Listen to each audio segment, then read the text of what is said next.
Good morning, folks. I know it's been a while since I've done a video, but I'm back. A lot has gone on, and I'm trying to figure out how do I document a lot of it and share with you folks online. Just living off grid, the stuff I've been through. Been through a lot. Some things I probably won't even ever talk about. Only because I have family and friends that actually care about me. And living off grid, well, not living off grid, building off grid can be inherently dangerous. But anyway, so this morning, as I contemplate how to do regular videos again, ran into a bit of a horrible day yesterday.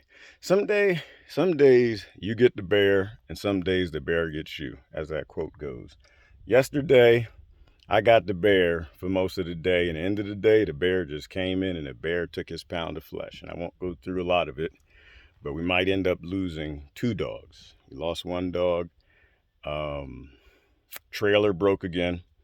Although I pretty much know that I broke it. You know, I was driving too fast. I was trying to make it to pick up a load before a place closed. It was a risk I ran. I welded it. I can re-weld it. It'll only take 5 minutes. It's not a big deal. But then also the truck broke. Here's the Titan, unfortunately. So I thought this would be a great moment to kind of share some ideas. You know, building off grid is not the same thing as being a contractor building on grid. You can't afford the mistakes that they can make on grid as when you're off grid and in the wild, far from any help, far from any tool companies or auto supplies, whatever. But the same thing for as far as being an off-grid mechanic. You know, but the one thing I would share is I'm jacking the truck up, or a few things. One, you got to have good music. That's number one. Got to have good music. It's not going to work out. 2, for under no circumstances at all do you ever climb underneath your vehicle. Never. Not by yourself. You know, you got to have some friends. You got to have someone you can bring around, but you never go under your vehicle, your trailer, your heavy equipment off grid by yourself in the wild unless you got somebody there. These things like to fall on us. They've been doing that since the beginning of time. You always want to use jack stands, which I don't have one up just yet. You want to find a couple good rocks to balance out your jacks well. You want to have more than 1 jack. I got 3 out here. Unfortunately, I had to huff it out. I'm about half a mile from my camp. So luckily the strut broke only half a mile from camp, but it's still annoying to huff everything out. So anyway, so what are we looking at? Not exactly sure what happened. What precipitated it, but this is where we are. That's this strut right there. That strut right here snapped off.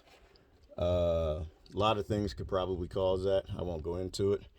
Unfortunately, and fortunately, this truck was a rebuilt title, which means somebody crashed it and they rebuilt it. In Texas, the rebuilt titles are supposed to be pretty solid. So that's why I bought it. And I still got a great price on it. But it's got these Dirt King fabricated suspension, which is the part that sucks. It's great when I'm in a hurry. It's a horrible thing when you need someone to work on your vehicle, because very few auto mechanics that work for the big shops will actually touch fabricated suspension systems. So this is kind of good for me, because I got to get under here. And you know, my first vehicle I played with was a Volkswagen Bug 1974. This is slightly different. So but it's good to get under here and work on it. And that's another thing about being a mechanic off grid, is everybody's a mechanic off grid. If you live in the wild, you're a mechanic, you're a plumber, you're an electrician, you're all of that, unless you've got people to do that. So anyway, today what we're going to do is jack her up. I want to get in here and inspect the damage. When that snapped right there, it actually fell, and I thought it damaged the tie rod, but it looks like it didn't. It probably just scraped it a little bit. So I'm going to try to pull that off, go to town, grab the part, put it back on. Looks like we got some ripped joints and a few other things in here that I'm going to have to address. But for the moment, let's jack her up. I'm going to pull it off, take that long ride to town, get the replacement, put it back on, and see how she goes. A lot of mechanics say that if you replace one strut, you want to replace them both at the same time. You know, and again, on grid versus off grid. So off grid, you want to get your stuff going. You know, what works. It doesn't have to work long term. It just has to work long enough to possibly for you to get to town or get to a place where you can actually work on your vehicle, not out here in the middle of the desert and nowhere. So it doesn't look too bad, but you know, we shall see. When a truck, when something like that breaks and your entire truck falls and lands on a part it's not supposed to, inherently is going to be a little more damage. In fact, what is that? I don't know. Looks like there's a little more damage in there. See, looks like a bolt possibly broke or came out. But anyway, we'll get into it. You know, but you know, the thing I wanted to share is that when you do your dangerous stuff off grid, like mechanic type work, you don't want to take any risks. You don't want to take any chances. You don't want to have any of that machismo or macho BS. You want to know your limits, and everything is slower off grid and in the wild, because if you're only one person or you're a few people and you have limited tools or supplies, you got to do what you got to do. You want to take your time. You want to be safe about it. You don't want to end up underneath your vehicle with nobody in shouting distance. And unfortunately, that actually happened just recently in town. Guy was getting water, and for some reason, his son went under the trailer, and the trailer snapped and landed on the kid. Young man, but either way, they rushed him to the hospital. Thank goodness. Hopefully, he made it. But you don't want to take any risks you don't have to. All right.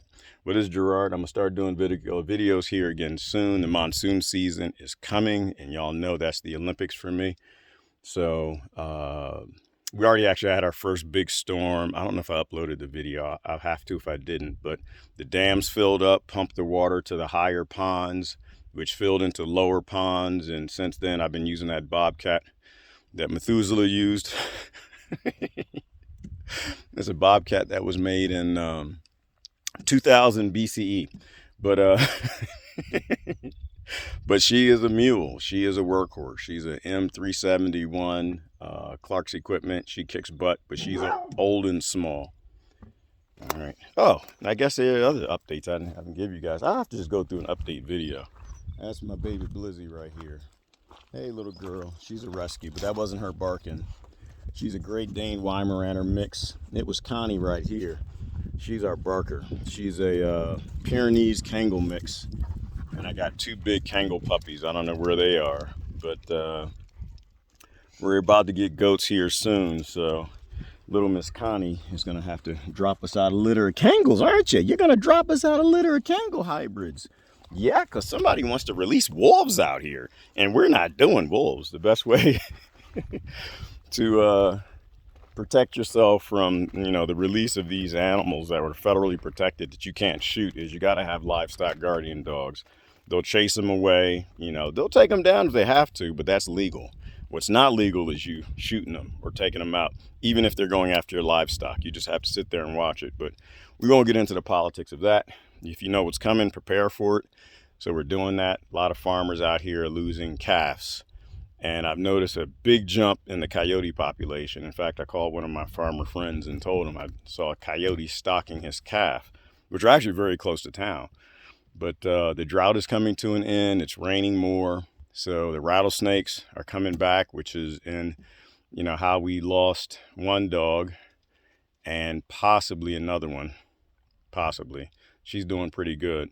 But the rattlesnake population is through the roof.